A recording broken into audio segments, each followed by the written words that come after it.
Imprisoned Russian opposition leader Alexei Navalny has told U.S. President Joe Biden to go after Vladimir Putin's cash to rein him in instead of imposing sanctions on his cronies.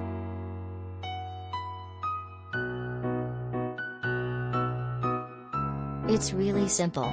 You want to influence Putin, then influence his personal wealth.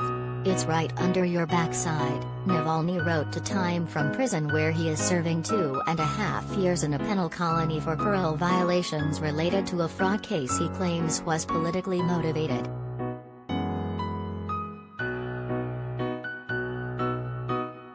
He said he was disappointed with the U.S. response to an attempt to poison him in August 2020, which resulted in American sanctions on a group of security officers but failed to go after the Russian strongman.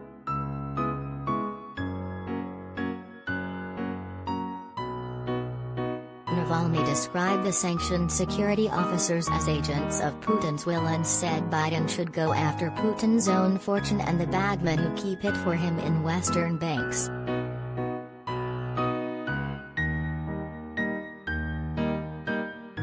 We're all tired of rolling our eyes, watching the U.S. impose sanctions on some colonels and generals, who don't have any money abroad.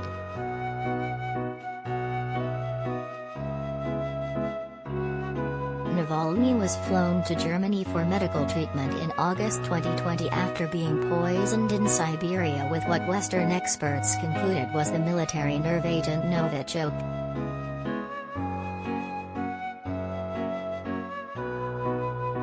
The Russian government has denied it was behind the poisoning and rejected the experts' findings, which prompted a fresh wave of sanctions against Russia, and accused the West of a smear campaign against it.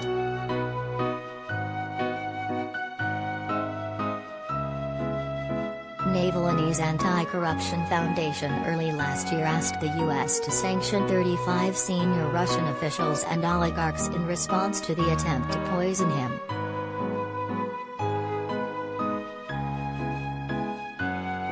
Dubbed the Navalny 35, the list gathered bipartisan support in Congress, but sanctions were never imposed on top officials by the Biden administration.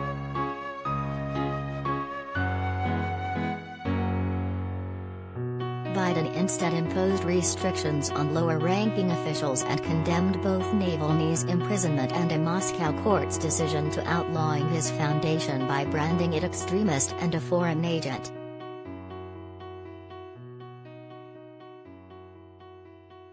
But Navalny told Time he wants the U.S. to go after Putin and other top officials' money, not to pressure oligarchs into reasoning with the Russian strongmen but to force them to turn against him.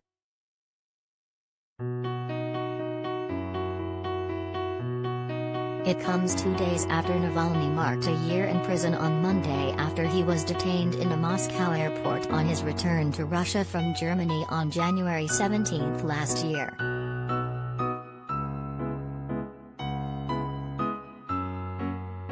His detention ushered in a months-long crackdown that has seen his most prominent allies imprisoned or exiled, but Navalny said in an Instagram post on the anniversary that he did not regret his decision to return.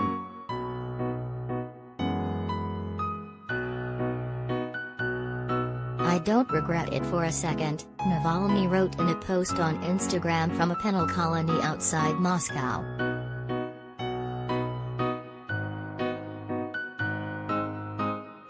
"Having served my first year in prison, I want to tell everyone exactly what I shouted to those gathered outside the court when a convoy led me to a police van: don't be afraid of anything," Navalny added.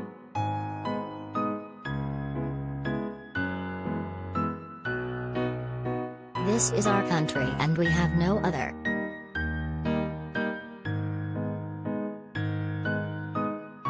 Navalny's August 2020 poisoning with the Soviet-designed nerve agent Novichok and his subsequent arrest sparked widespread condemnation abroad as well as sanctions from Western capitals.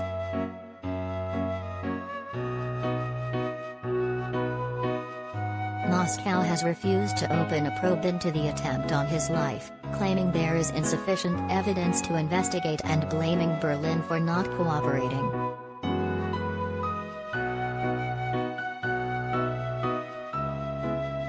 but investigators last year launched a new extremism probe against Navalny that could see the opposition leader spend up to 10 more years in jail.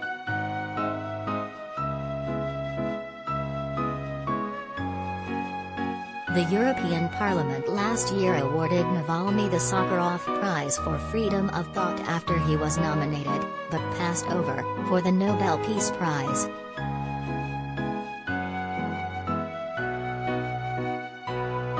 In a statement Monday, the EU urged Russia to release Navalny without further delay and noted Russia's legal system continues to be instrumentalized against the opposition leader.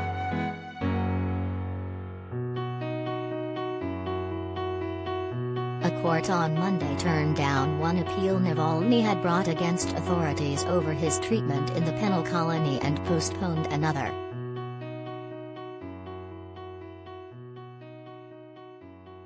Navalny appeared via video link, sitting behind bars in a prison uniform before the Pechishki District Court in the Vladimir region where he is being held.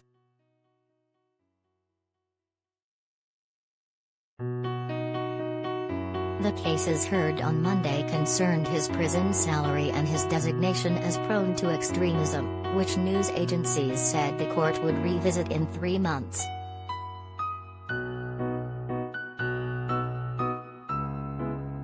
Amnesty International said Monday the year since Navalny's arrest had been marked by an unprecedented campaign of repression in Russia.